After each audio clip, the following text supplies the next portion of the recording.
자, 7편은요, 표제를 먼저 봅시다. 표제를 먼저 보면, 다윗의 시가욘이라고 하는데, 이 시가욘이라는 말이 무슨 뜻이냐면, 애곡하다입니다. 6편은 한 옥타브 낮게인데, 이제는 애곡하는 곡이 됐어요. 이게 이제 정확하게 번역을 해보면, 그 상역군들이 부르는 그, 뭐라고 그러죠? 만가라고 하나? 그런 의미예요. 근데 그냥 쉽게 얘기해서, 애곡하다, 애곡하고 있는 그런 곡이에요. 굉장히 구슬프게 부르고 있죠. 그러니까 1권에서는 계속 고난이 깊어지고 있다는 것을 보시면 돼요. 이게 이제 그 시가욘이라는 말이 하박국서에 한번 나오는데요. 잠깐 하박국서로 넘어가면요. 하박국 3장 1절인데 제가 읽어드리겠습니다. 시기 오롯에 맞춘 선지자 하박국의 기도라. 시기 오롯이라고 하는 말이요, 시가욘의 복수형이에요.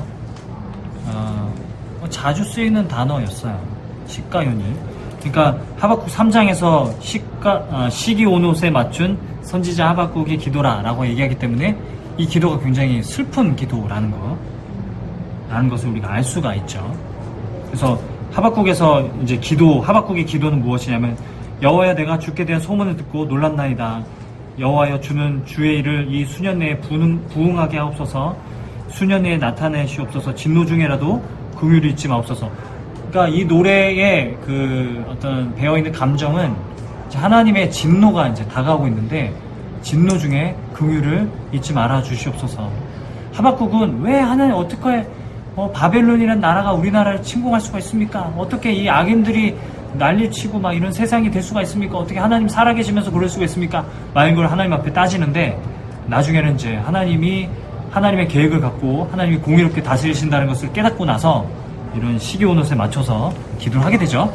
이렇게 이제 자주 쓰이는 단어가 시가욘이에요. 다시 시편 7편으로 넘어오면요.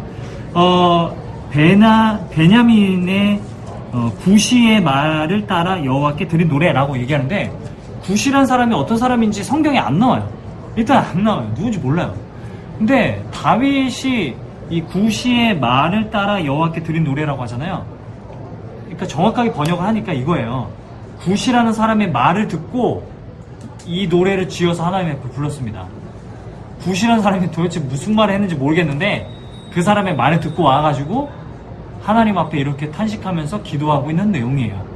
구시가 누군지 너무 궁금한 거잖아요. 그래서 제가 찾아봤는데 안 나와요. 안 나오는데, 베냐민 사람이라는 게 힌트예요.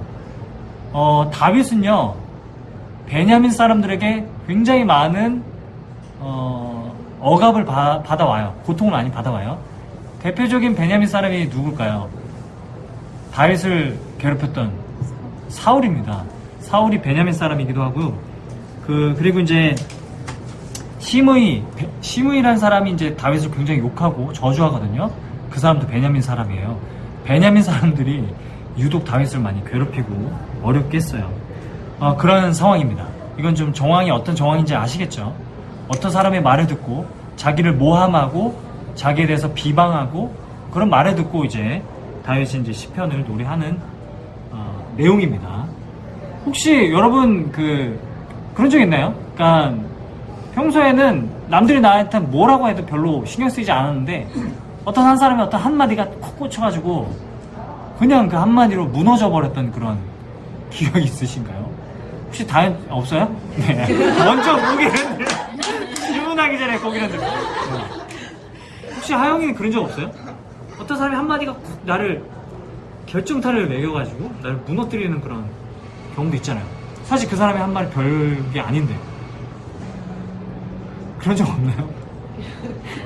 그냥 제가 관심 없는 부분에 있어서, 그러니까 저는 다 관심이 있다 생각했는데, 관심이 없는 주제를 던졌을 때, 왜 내가 그거를 고민하지 않았을까라는 그런 생각이 들 때? 네.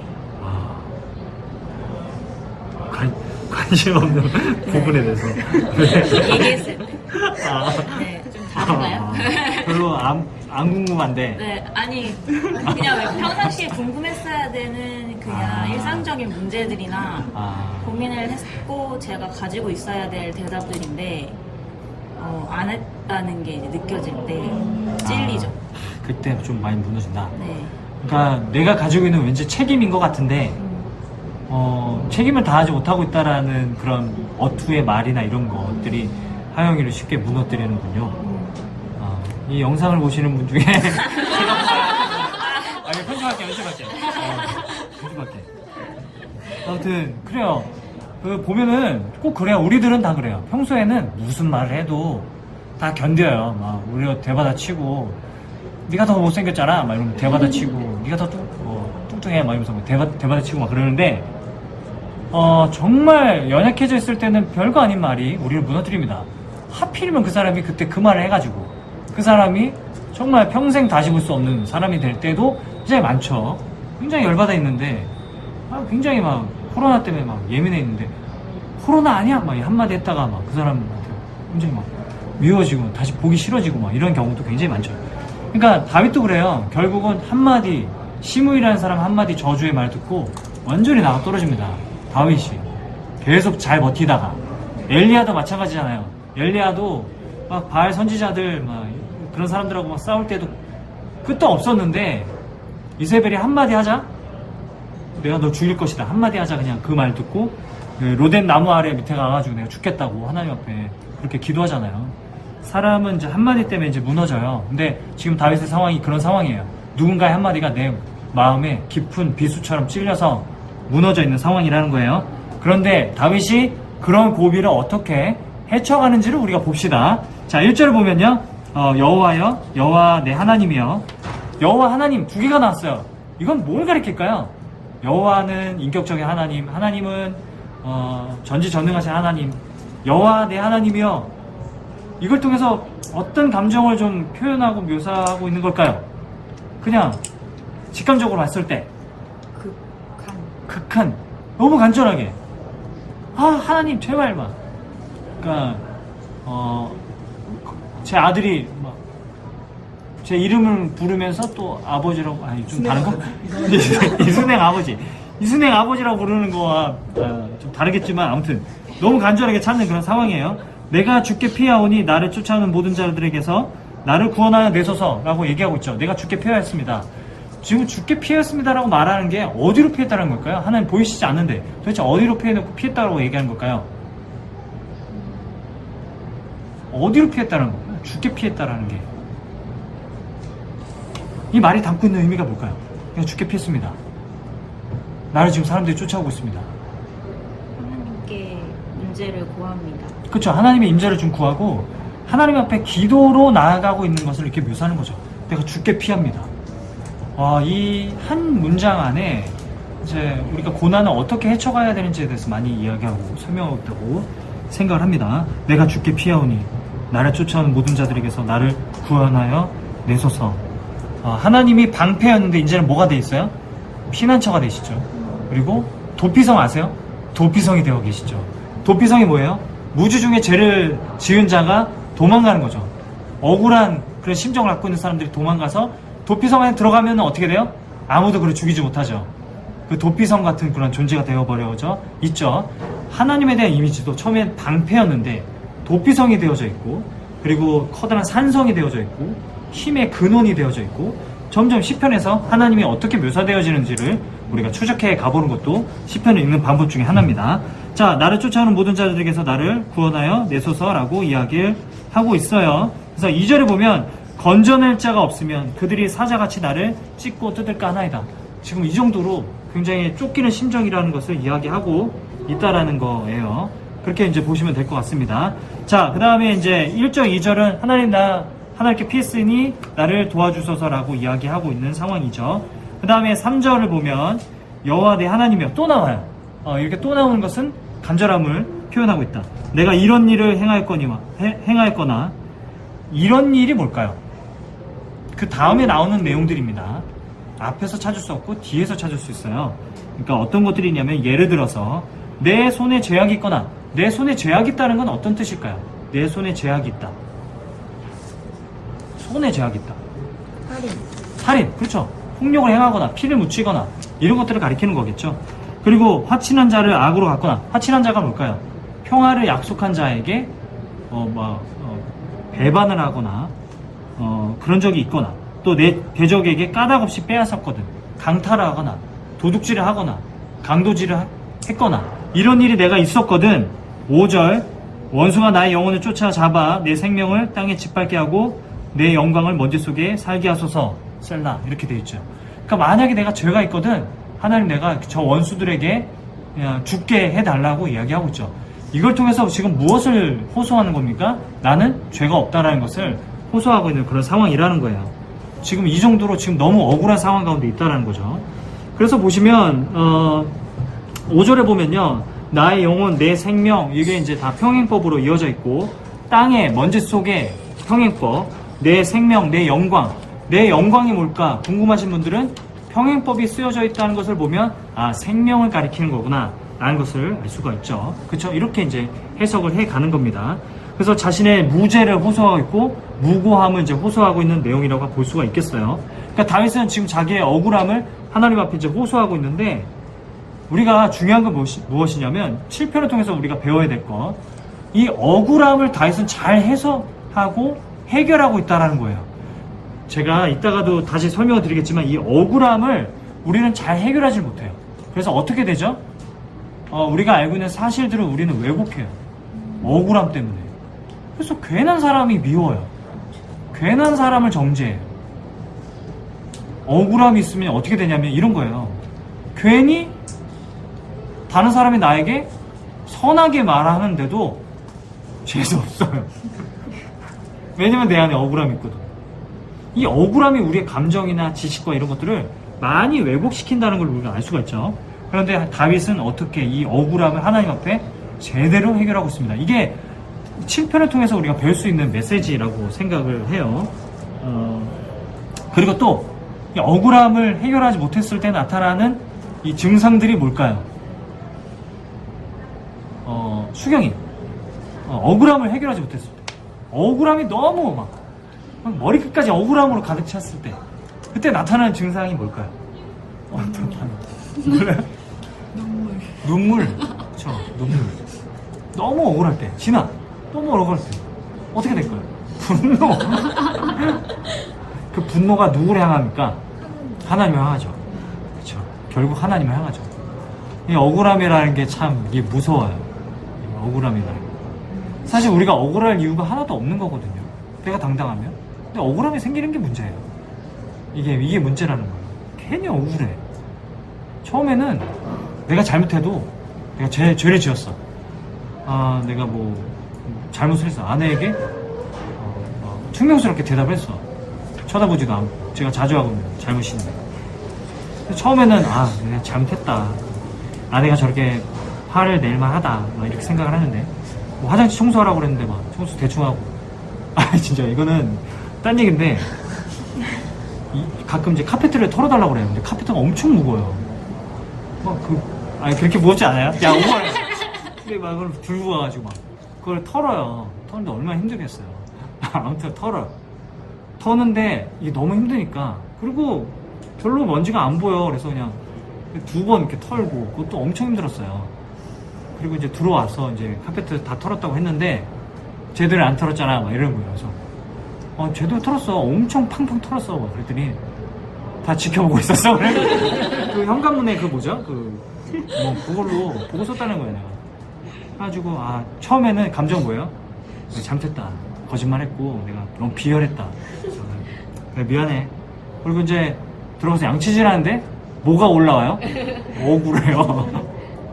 그래서 양치질 다 하고 나와가지고, 아니 근데 내가 뭐 안 털어준 것도 아니고 뭐 그냥 2번은 털었어. 근데 그거 가지고 뭐라, 그리고 왜 그걸 막 구멍으로 그걸 막 쳐다보고 염탐하고 있어? 막 그랬더니, 그리고 이제 싸웠어요. 아무튼 싸우고 이제 그렇게 됐는데, 이 억울함이라는 게 우리 삶의 많은 부분들을 좀 왜곡시키고 그리고 망쳐놓고 있다는 것을 우리가 이제 알게 되죠. 그리고 이제 억울함의 끝은 무엇이냐면 자기 연민입니다. 이 자기 연민에 빠지게 되면은 참 헤어나오기가 쉽지가 않아요. 왜냐면 다른 사람들의 말이 곱지 않게 들려요. 다 나를 안 좋게 얘기하고 있는 것처럼 들려요. 그래서 이 자기 연민이 된다라는 것도 기억을 하시면 좋을 것 같아요. 그래서 다윗은 이 억울함을 잘 처리하고 소화해내고 있다는 거 기억하시면 좋을 것 같습니다.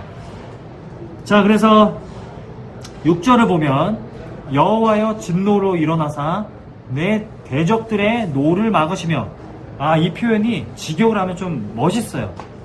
진노로 일어나셔서 대적들의 진노를 막으소서. 진노로 진노를 막으소서. 이렇게 돼요. 여호와 일어나소서. 일어나라는 게 지금 하나님이 누워있다는 게 아닙니다. 일어나소서, 이런 표현들이 어떤 재판장의 그런 이미지들을 사용하고 있는 거예요. 재판석에서 일어나서 재판을 선고하고 심판을 선언하고 이런 것들을 이제 가리키는 단어들이라는 걸 기억해 주셨으면 좋겠고, 그리고 나를 위하여 깨소서. 자, 질문 드리겠습니다. 이 깨소서가 의미하는 게 뭘까요? 이게 자주 나와요. 하나님이여 깨소서, 하나님이여 깨소서. 그 영어 성경을 보면 wake up 이렇게 돼 있는데, 잠에서 깨라는 거. 잠에 전쟁에서 예, 있구나. 있구나. 네. 모르시는 것 같아요. 네. 잠에서 깨라는 게 아니죠. 그 시편 121편 4절에 보면 하나님은 졸지도 않으시고 주무시지도 않는다라고 하잖아요. 하나님이 자고 있다가 깨라는 게 아니라 어떤 상황이냐면 전쟁에 참여하듯이 당당하게 앞으로 나와달라는 그런 의미입니다. 제가 그 사사기 잠깐만 넘어가 보죠. 사사기 5장 이런 표현들이 자주 나와요. 사사기 5장 12절인데 제가 읽어드릴게요. 그냥 들어보세요. 깰지어다 깰지어다 드보라여 깰지어다 깰지어다 너는 노래할지어다 일어날지어다 바라기여 일어날지어다. 이게 뭐예요? 전쟁에 참여해달라는 거죠. 당당하게 나와달라는 거죠. 개입해달라는 거고 임재해달라는 거고 모습을 보여달라는 의미이겠죠. 그렇게 이해를 하시면 될 것 같아요. 그래서 이 재판장에 나와달라는 그런 의미입니다. 자, 그 다음에 심판을 명하셨나이다 라고 얘기하면서 7절에 보면 민족들의 모임이 줄을 두르게 하시고 그 위 높은 자리에 돌아오소서라고 얘기하고 있어요. 그래서 민족들이 하나님을 이렇게 두르고 민족들 중에 하나님이 높이 서서 일어나 주십시오 이라는 그런 이미지죠. 그러니까 이 이미지들이 다 뭐냐면 민족들 가운데 하나님이 서신 거예요. 왜 서신 거죠? 심판하기 위해서 서시는 모습. 재판장의 이미지예요. 이게 당시 재판을 할 때 재판장이 일어서면 이제 심판을 내리는 겁니다. 선고를 내리는 겁니다. 그래서 어떻게 하냐면 의인을 일으켜 세우고 죄인을 무릎 꿇게 만듭니다. 그래서 무릎 꿇게 하소서, 머리를 드시는 자여, 일으키소서, 이런 표현들이 다 재판장의 의미지라는 것을 여러분 기억하시면 좋을 것 같아요. 자, 그렇게 보면 될 것 같습니다. 악을 끊고 의인을 세우소서라고 얘기하는데 중요한 게 뭐냐면 악인을 끊으시고라고 대답하지 않다라는 거예요. 악인의 악을 끊어달라고 얘기해요. 이게 진짜 이 다윗이 하나님 앞에 합당한 기도를 드리고 있다는 생각을 하게 만드는 구절이에요. 악인을 끊어달라고 하지 않고 악인의 악을 끊어달라고 얘기하고 있습니다. 그렇게 얘기하고 있다는 거고요. 그리고 악을 멈추게 해달라는 데서 그치지 않죠? 어디까지 나아갑니까? 그쵸, 의인을 세워달라고 이야기한다라는 거예요. 의인을 세우소서. 그러니까 이 세상에 악이 그냥 중단되고 악이 다 멈춘다고 해서 공의와 정의가 이루어지는 세상이 되는 건 아니죠. 사실은 아무것도 안 하는 세상이 더 무서울 수도 있습니다. 의인이 세워지고 의로운 행실들이 세워지는 게 더 중요하다는 것을 이 시편 7편은 이야기하고 있다는 것을 말해주고 있어요. 그래서 세상이 악이 멈추는 것이 전부가 아니라 의인이 세워져야 하고 의인이 의로 다스려지는 세상이 되어져야 한다는 것을 이제 말해주고 있는 거라고 볼 수가 있죠. 그다음 이제 9절 보게 되면 마음과 양심, 그래서 이제 평행법으로 이제 마음과 양심을 이야기하고 있는데 마음과 양심을 이제 감찰하신다라는 표현이 나와요. 그래서 하나님께서 우리의 마음의 깊은 것까지 다 알고 계신다라는 거죠. 그래서 다윗은 하나님이 의로운 재판장이시고 우리의 마음에 있는 모든 것을 다 알고 계시는 분이십니다 라는 것을 이제 고백하게 돼요. 근데 여기서 좀 나누고 가고 싶은 내용이 있는데 무엇이냐면 하나님이 우리의 마음의 모든 것을 다 아신다라는 거예요. 그 알아내지 아니하셨으리까 무릇 주는 마음의 비밀을 아시나이다 이런 표현이 있어요. 주는 마음의 비밀을 아시나이다. 이게 좀 시편 전체에 걸쳐서 계속 반복되어서 나오는 고백입니다. 하나님은 나의 마음의 모든 것을 다 아십니다. 제가 그 지난주에 읽었던 책 중에 그 주는 마음의 비밀을 아시나이다라는 책이 있어요. 지금 월터 브루그만이라는 그 학자가 쓴 책인데 그 책을 읽었어요. 근데 그 책에 나오는 내용 중에 이런 내용이 있어요. 어떤 이제 사회 심리학자가 그런 실험을 했대요. 이 포스트 시크릿이라는 그런 프로젝트를 하나 진행을 했대요. 그래가지고 200장 정도의 그 엽서들을 그가 이제 무작위로 보내가지고 그냥 엽서 자기 주소만 적어가지고 엽서를 다른 주소들에게 무작위로 보내가지고 당신의 그냥 마음을 무기명으로 그냥 적어달라고, 당신의 마음 가운데 있는 가장 고통스러운 마음이나 남들에게 어떤 누구에게도 말하지 못하는 비밀을 얘기해달라고. 그래서 그걸 받았는데 그게 거의 한 30만 장의 엽서가 이제 모여졌다고 하더라고요. 근데 그 사람의 연구를 통해서 보면 무엇을 알 수 있냐면 굉장히 많은 그런 혼자만 알아야 하는 그런 비밀들, 마음의 고통들을 사람들이 엽서에 이제 담아서 솔직하게 이제 고백을 해서 이제 보내왔대요. 그래서 뭐 어떤 심각한 죄를 저질렀거나 아니면 이제 심지어는 뭐 지금 아이가 뭐 사실은 제 아이가 아닙니다. 저희 남편은 이 사실을 모르고 있습니다. 이런 내용들, 뭐 그리고 제가 어렸을 때 뭐 성적으로 많은 그런 아픔을 겪었는데 어느 누구에게도 얘기하지 못해서 너무 힘듭니다. 뭐 이런 내용들, 그런 내용들이 막 수도 없이 막 이렇게 쏟아지대요. 그리고 남편하고 솔직히 이혼하고 싶습니다. 이런 내용들도 굉장히 많이 이렇게 들어왔대요. 그런데 이 사람이 그 엽서들을 분류하면서 느꼈던 게 뭐냐면 중복되는 게 굉장히 많다라는 거예요. 그리고 또 하나 이 사람이 이 연구를 통해서 밝혀낸 게 뭐냐면 사람들은요 자신의 마음에 담고 있는 것들을 누군가에게는 다 얘기하고 싶은 욕구가 다 있다라는 거예요. 누군가에게는 다 얘기하고 털어놓고 싶은 거예요. 그런데 단 내가 말하지 않아도 그 사람이 그냥 알아맞혀 줬으면 좋겠다라는 거예요. 왜냐면 내가 말하는데 용기가 필요하잖아요. 내가 뭔가 내 마음의 비밀을 막 얘기하는데 용기가 없거든요. 내가 말하지 않아도 내 마음을 아는 누군가가 필요하다는 거예요. 그래서 우리는 이 공감이라는 거에 굉장히 많이 회복이 될 때가 있잖아요. 내 마음을 알아줬다, 저 사람이. 왜냐면 내가 말하지 않은 것을 저 사람이 어느 정도 헤아리고 있다는 것을 느꼈을 때 회복이 일어나잖아요. 그러니까 모든 사람들의 마음은, 그러니까 지금 이 시대를 살아가는 사람들, 대부분의 사람들의 마음에는 뭐가 있냐면 너무 답답한 거예요. 마음의 비밀들이 너무 넘쳐나고 있는 거예요. 이거를 고백하고 싶은데 고백이 안 되고 고백할 사람도 없는 거예요.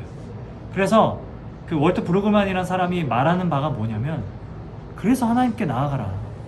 하나님께 나아가라. 우리의 마음의 비밀을 아시는 그 하나님께 나아가서 우리의 마음을 고백해라. 우리의 마음을 털어놓으라. 저는 시편을 통해서 우리가 배울 수 있는 것 중에 하나는 우리의 마음의 비밀을 너무 쌓아두고 있으면 우리의 마음에 병이 걸린다라는 거. 그래서 하나님께 우리의 마음의 비밀들을 고백하고 쏟아놓고 날마다 가져가야 한다라는 거, 그것 하나를 우리가 좀 배울 수 있었으면 좋겠다는 생각을 해요. 그래서 우리의 마음을 우리가 다 말하지 않아도 다 알고 계시는 하나님 앞에 나아가는 거죠. 그래서 글로 적어보기도 하고 기도로 고백해보기도 하고, 우리가 가지고 있었던 아직까지 마음에 비밀로 남겨져 있고 아직까지 마음에 상처와 아픔으로 남겨져 있는 것들을 하나님 앞에 가져가는 것, 그게 굉장히 큰 도움이 된다라고, 회복에 도움이 된다라고 얘기를 해요. 또 하나 제가 덧붙여서 말씀드리고 싶은 건 뭐냐면, 하나님께 우리의 마음의 비밀을 가지고 나아가잖아요. 하나님은 우리가 잊어야 될 것을 말씀해 주시고 반드시 기억해야 될 것을 말씀해 주세요.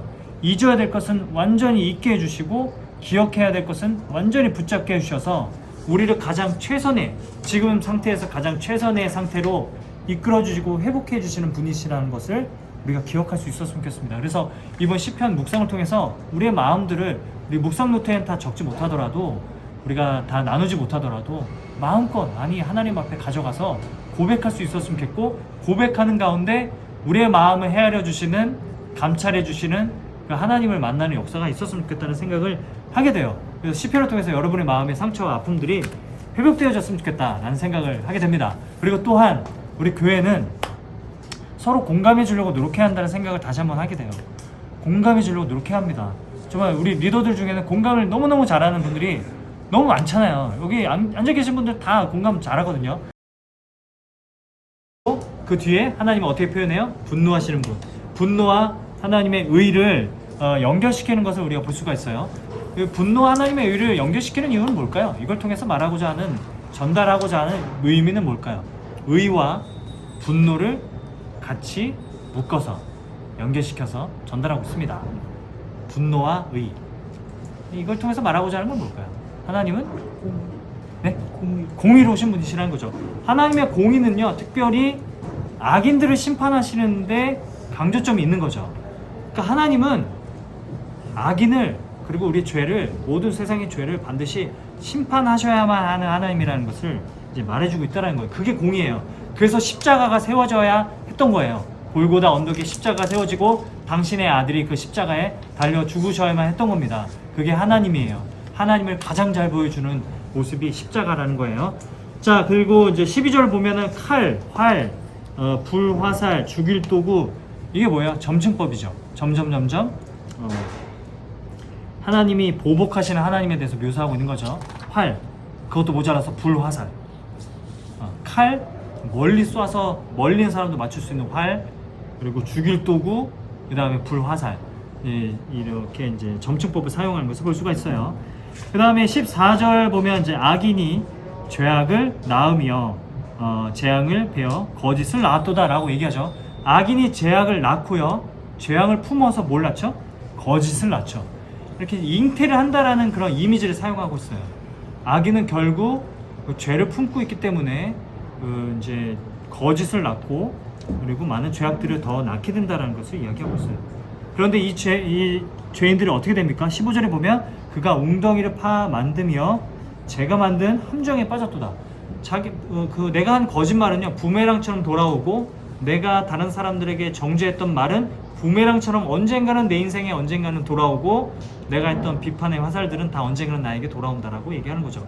하나님이 어떻게 해달라는 거냐면, 하나님이 보복하시되 그들이 말했던 정죄, 그들이 말했던 비판, 그들이 말했던 폭력, 그 함정에 스스로가 빠지게 해달라고 얘기하고 있죠. 그게 하나님의 공의로우심을 나타내 주는 거잖아요. 로마서에서도 제가 다뤘던 적이 있는데, 하나님이 마지막 때 심판할 때 너가 살면서 다른 사람들을 비판하고 정죄했던 말로 내가 너 자신을 내가 한번 판단해 보겠다 라고 말씀하신다라는 그런 의미와 같다라는 거죠.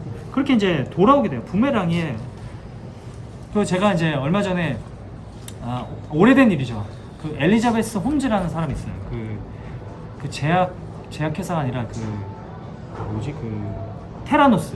테라노스라는 회사를 창업한 그 여자 CEO예요.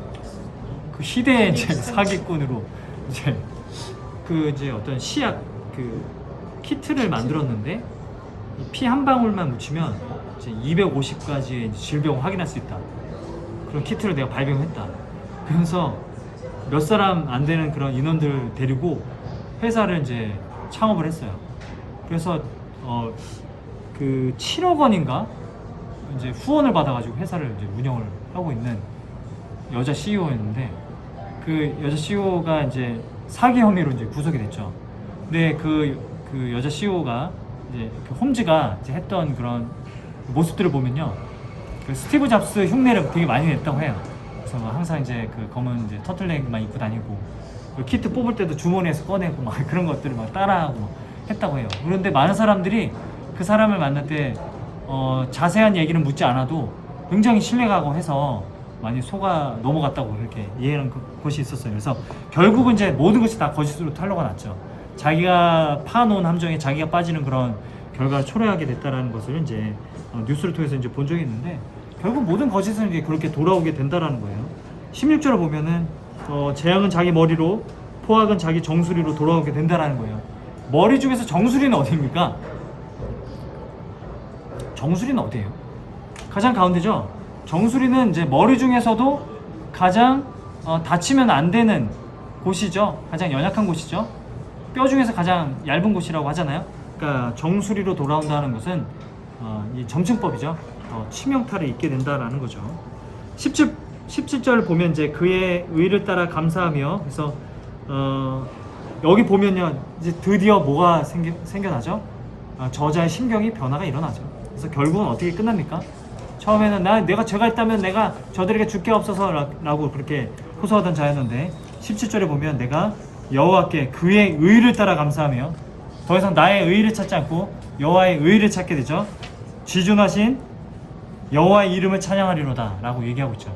여호와의 의를 붙잡고 여호와의 이름을 붙잡고 나아가는 것을 볼 수가 있어요. 처음에는 온통 이 시인에게 무엇으로 가득했습니까? 머릿속에 무엇으로 가득했습니까? 억울함, 악인들, 나를 괴롭히는 사람들로 가득했죠. 나중에 무엇으로 가득해집니까? 점점 채워지는 게 하나님의 의와 하나님의 이름으로, 하나님의 영광으로, 임재로 가득해지는 것을 우리가 볼 수가 있어요. 이것이 이제 7편을 통해서 우리들에게 주시는 메시지라고 저는 생각을 합니다. 그러니까 우리가 억울한 일을 당할 때 우리가 가장 조심해야 되는 게 뭐예요? 억울한 일을 당할 때 우리가 가장 조심해야 되는 것은 나의 의로움입니다. 나의 의예요. 왜 억울함이 생겼냐면요, 나도 잘한 게 있거든요. 나도 이불을 분명 2번 털었거든요. 나도 카페트죠. 카페트를 털었거든요. 그러니까 나도 잘한 게 있고 나도 있다고 생각하는 것이 있기 때문에 우리는 억울함으로 이제 발전하게 된다는 거예요. 그래서 고난 가운데 억울함에 처했을 때 우리가 무엇을 주목해야 된다고요? 나의 의가 아니라 하나님의 의를 우리가 주목해야 된다는 것을 이제 말씀하고 있죠. 그것이 억울함으로 인해 고통받는 현실을 지나는 길이다라고 이제 말씀하고 있다라는 겁니다. 그래서 제가 이제 정리를 했는데요. 제가 읽어드리면 고난 가운데 주의해야 할 것은 나의 의로움, 나의 의다. 나의 의는 억울함을 만들어내며 억울함은 사실들을 왜곡시키죠. 그렇죠? 따라서 고난 가운데 나의 의가 아니라 하나님의 의를 먼저 떠올려야 한다라는 것을 말씀하고 있습니다. 그래서 먼저 그의 나라와 의를 구하는 것이 이 억울함 가운데서도 이 고난의 현실들을 우리가 지나는 길이라고 이제 말씀을 하고 있습니다. 이렇게 이제 정리를 하시면 될 것 같아요. 잠깐 브레이크하죠. 시편 8편 보겠습니다. 시편 8편이 그 1권을 여러 문단으로 나눌 수 있는데요. 나중에 시편 1권이 어떤 구조로 되어 있는지 제가 설명해 드리겠지만 시편 8편이 되게 중심에 있습니다. 그것만 기억해 주세요. 시편 8편이 정말 너무 아름다운 시예요. 이 고난 중에 이런 시가 담겨져 있어요. 그래서 시편 8편으로 그 지은 찬양도 있죠. 혹시 아는 분? 마커스. 네, 마커스에서 요즘 하고 있죠. 그래서 이 시편 8편을 좀 우리가 잘 묵상했으면 좋겠습니다. 시편 8편의 주제는요, 사람이에요. 사람에 대해서 이야기하는 건데, 일단 구조를 좀 볼게요. 1, 2절, 3, 4절, 5, 8절, 9절 저는 이렇게 나눴는데 이렇게 보면 될 것 같습니다. 1, 2절은 이제 온 땅에 가득한 하나님의 영광, 온 땅에 가득합니다. 3, 4절은 그에 반해서 도대체 사람은 어떤 가치가 있습니까? 도대체 인간이라는 것은 무슨 가치가 있는 겁니까? 이 큰 광활한 하늘에 비해서 사람은 어떤 가치가 있는 겁니까? 그리고 이제 5, 8절을 보면 사람이 어떤 존재인지 하나님보다 조금 못하게 하시며 영화와 존귀의 관으로 씌우셨나이다. 사람이 이렇게 소중하게 하나님 다루신다는 거. 그 다음에 9절을 보면 다시 온 땅에 가득한 하나님의 영광. 그래서 여호와 우리 주여 주의 이름이 온 땅에 어찌 그리 아름다운지요. 이 표현이 이제 인클루지오를 형성하고 있죠. 수미상관을 이루고 있죠. 그렇게 이제 보시면 될 것 같아요. 자, 표지를 보면요, 깃딧이 나와요. 깃딧이 뭐냐면 포도주 틀입니다. 그래서 도대체 포도주 틀이 무슨 뜻인가 제가 한참을 생각해봤는데 이게 편집해야겠다. 포도주 틀을 밟을 때가 있대요. 축제를 벌일 때래요. 축제를 벌일 때의 어떤 감성으로 부르라는 것 같습니다. 그래서 축제 분위기로 찬양을 하라는 거예요. 그래서 좀 경쾌하고 좀 그런 찬양이겠죠. 고난 가운데 이런 시가 있다라는 거 기억하셨으면 좋겠어요. 그러니까 7장에서 8장이 갑자기 분위기가 반전이 되죠. 근데 왜 달라졌는가? 이거를 우리가 좀 이 시편 8편 안에서 잘 관찰해 보는 게 이 시간 우리가 나눠야 될 부분인 것 같아요. 왜 이 시인은 감정이 변했을까요? 1절을 보면 주의 이름과 주의 영광이라는 표현들이 이제 평행법으로 사용되어지고 있는데, 이 이름과 영광이 평행법을 사용하고 있기 때문에 이름은 곧 영광입니다. 영광은 곧 이름이에요. 주의 이름을 찬양한다고 할 때 주의 이름을 찬양한다는 건 영광을 찬양한다라는 것이겠죠. 고대 근동사회에서 왕의 이름은 왕의 영광을 가리켰습니다. 왕의 이름이 기록되어져 있는 것마다 다 영광스러워졌어요. 돌에 왕의 이름만 새겨도 신해리, 이게 왕의 이름만 새겨도 그 돌은 영화로워졌어요. 죄송합니다. 갑자기 뜬금없이 주께서 당신의 영광을 하늘 위에 두셨습니다. 저 이 표현도 직역한 것도 너무 좋다고 생각해요. 하나님의 영광을 하늘 위에 두셨군요. 감탄하고 있는. 그러니까 지금 시인은 무엇을 바라보고 있습니까? 하늘을 바라보고 있죠. 하늘. 고난 가운데 하늘을 바라보고 있다라는 거. 그렇게 이제 볼 수가 있고요.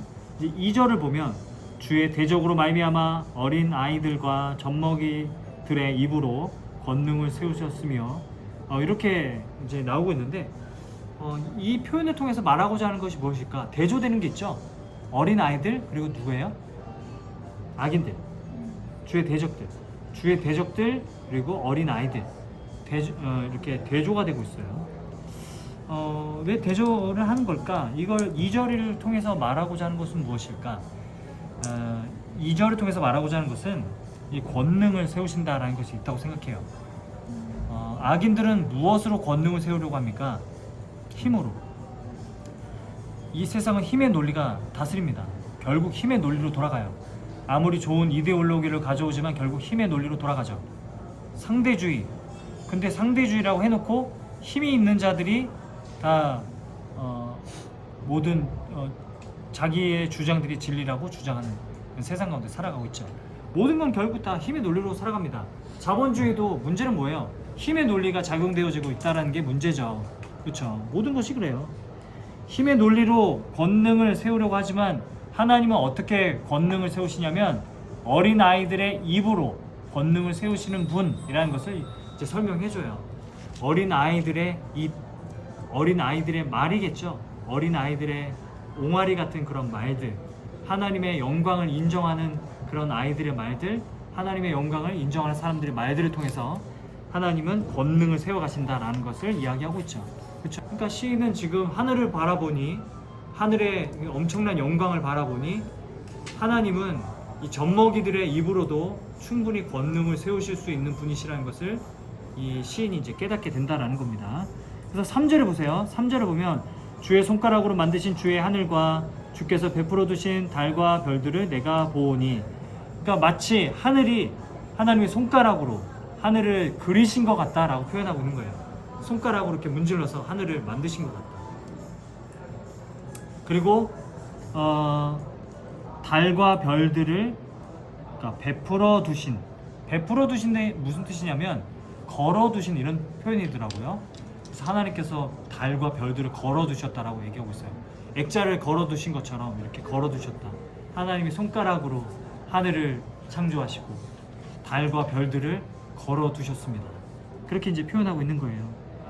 그런데 그런 광활한 하늘, 별들, 은하수와 같이 쏟아지는 별들을 바라보니 4절에서 이제 고백이 나오는 거죠. 사람이 무엇이기에 주께서 그를 생각하시며 인자가 무엇이기에 주께서 그를 돌보시나이까. 그러니까 사람이 도대체 어떤 가치가 있습니까? 도대체 인자가 뭐예요? 사람의 아들이라는 뜻입니다. 이것 또한 그냥 사람을 가리키는 겁니다. 인생을 가리키는 그런 용어예요. 사람과 인생이 도대체 무엇이간데 그를 하나님께서 생각하시고 그를 돌보십니까? 하나님, 내가 도대체 무엇이기에 하나님이 나를 돌보시고 생각하십니까? 라고 표현하는 게 4절의 내용이라는 거예요. 여러분, 그런 표현이 있어요. 유한은 무한에 이를 수 없다. 유한한 존재는 무한한 존재에 이를 수 없다라는 그런 표현이 있어요. 우리가 유한한 사람이 무한한 하나님을 알게 되잖아요. 그럼 우리는 우리의 자신이 얼마나 초라하고 볼품없는 존재인가를 깨닫게 돼요. 그래서 하나님을 알면 사람을 더 알게 됩니다. 그리고 사람을 더 알게 되면 그만큼 더 하나님을 알게 된다라는 거예요.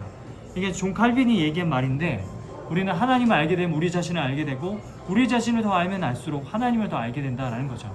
지금 시인은 이 광활하게 펼쳐져 있는 하늘을 보면서 이제 하나님을 보고 또 자기 자신이 얼마나 하찮은 존재인가를 좀 보고 있는 거예요. 그런데 그 하찮은 존재를 하나님이 보고 계시고 돌보고 계시고 그리고 생각하신다라는 것을 깨닫고 있는 거죠. 그래서 5절로 보면요, 5절을 보면 하나님보다 조금 못하게 하시고, 이 표현은 하나님보다 조금 부족하게 하시고 하나님 다음 가는 자리에 두게 하시고, 이런 표현이에요. 하나님과 같은 존재는 아니지만 하나님과 거의 같은 그런 존재로 사람을 만들어 주셨다라는 것을 얘기하고 있는 거죠. 여러분, 창세기 보면 딱 요것을 말해주는 그런 내용이 딱 등장합니다. 그 단어가 뭘까요? 하나님보다 형상. 조금 형상, 그렇죠? 하나님의 형상, 하나님의 형상이라는 거예요. 하나님의 형상이란 말은 무엇입니까? 하나님의 성품과 하나님의 인격과 이런 것들을 드러내는 그런 존재, 하나님과 같은 존재로 사람을 지으셨다는 것을 말하고 있죠. 수련회 때도 이제 김우석 교수님이 이야기하신 내용인데, 천지 모든 만물을 만드시고 보라, 내가 사람을 만들겠다 라고 이렇게 선언을 하신다라는 이야기를 하신 적이 있어요. 그만큼 하나님은 창세기 1장을 통해서 무엇을 말씀하시죠? 이 모든 천지를 만든 것은 다 사람을 위해서 만든 거다. 그만큼 하나님은 사람을 소중하게 생각하시고 존엄하게 생각하신다라는 것을 말씀하고 있다라는 거예요. 여러분, 그래서 5절에 나오는 영화와 그리고 존귀로 만든 관, 여기서 관은요 왕관을 가리킵니다. 그러니까 사람에게 무엇을 씌워요? 영광과 존귀의 관을 씌우신다라는 것을 이제 말해주고 있는 거죠. 이 표현이 뭐예요? 하영이가 얘기한 것처럼 하나님의 형상이라는 거예요. 여기서 좀 우리가 나눠보고 싶었던 게 있는데, 시편 8편이 결국 말하는 것은 무엇인가? 저는 이것이 가장 중요하다고 생각하는데, 성경만큼 사람을 존엄하게 표현해주는 책이 없습니다. 저는 이건 정말 확실하다고 생각을 해요. 이제 학자들이 이제 연구를 했어요. 무신론자들도 많이 연구를 했어요. 사람의 인권에 대해서, 사람의 존엄성에 대해서 연구를 했는데, 이 존엄성, 인권의 기초를 찾을 만한 어떤 내용들을 많은 역사학자들이 참고해 보니까 이게 뭐 계몽주의에서 온 것도 아니고 어디서 왔냐면 성경에서 왔다라는 것을 이제 찾은 거예요. 유일하게 사람이 존엄하다, 사람에게 인권이 있다라는 것을 뒷받침해주는 어떤 역사적이고 확실한 어떤 팩트를 찾아보니까 성경에서 찾을 수 있다라고, 무신론자들도 그렇게 얘기하고 있다라는 거예요. 그렇죠. 이제 다른 종교에서 만든 이야기하는 그런 인간관은 뭐예요? 사람은 다 실수로 만들어지고, 또 뭐예요? 이슬람 같은 경우는 그러한 신에게 복종하기 위해서 만들어졌고, 불교는 다 모든 것이 망상이고, 그런 인간은 그 하찮은 존재로 그냥 그렇게 여기잖아요. 그런데 성경이 하나님의 형상이라고 이야기하고 있기 때문에 이 사람의 존엄과 그리고 영광 그리고 이제 인권을 이제 설명하고 있다고 생각을 합니다. 그래서 이제 그런 말이에요. 팀 켈러 목사님이 그런 말해요. 과연 사람을 찾아온 신을 본 적이 있는가? 사람을 찾아 직접 온 신을 본 적이 있는가? 근데 거기서 제가 덧붙여서 얘기를 하면, 사람 위해서 죽은 신이 어디 있습니까? 그것을 통해서 성경이 우리들에게 말해주는 또 하나의 메시지는 무엇이냐면, 사람은 존엄하다는 겁니다. 아무리 죄인이고 아무리 악인이다 하더라도 존엄하다는 겁니다.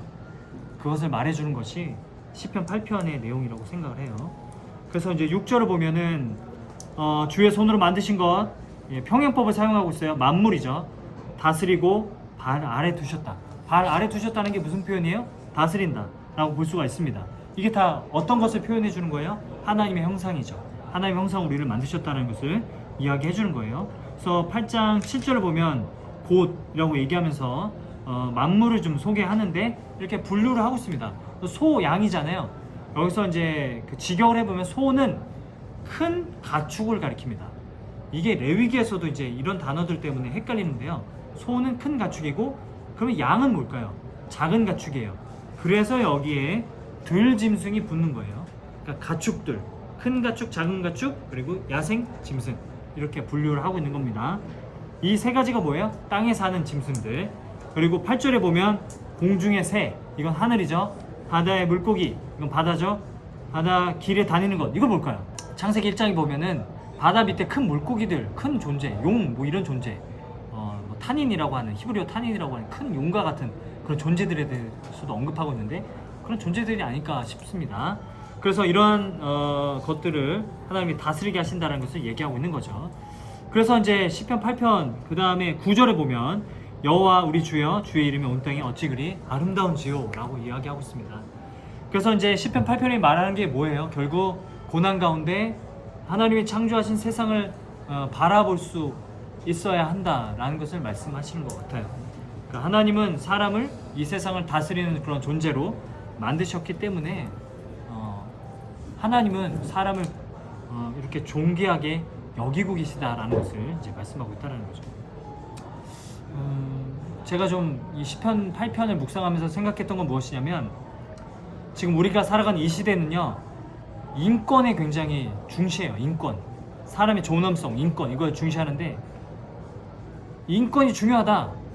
아무리 연약한 자들이라도 그리고 동성애자들이라도 인권이 중요하다 이런 얘기를 많이 하는데 인권이 중요하다는 것에 대한 뒷받침을 해줄 수 있는 근거들을 찾질 못하고 있어요. 그래서 어디서 찾아오죠? 이 세상의 논리에서는 인권의 근거를 어디서 가져옵니까? 그냥 세상이 만들어놓은 가치에서 가져와요. 실용주의. 모든 사람들에게 그것이 의미가 있고 쓸모가 있다. 또 뭐예요? 공리주의. 모든 사람들에게 유익이 된다. 그리고 다수결. 모든 사람들이 그렇게 생각한다. 그리고 사법권이 그렇게 결정을 했다.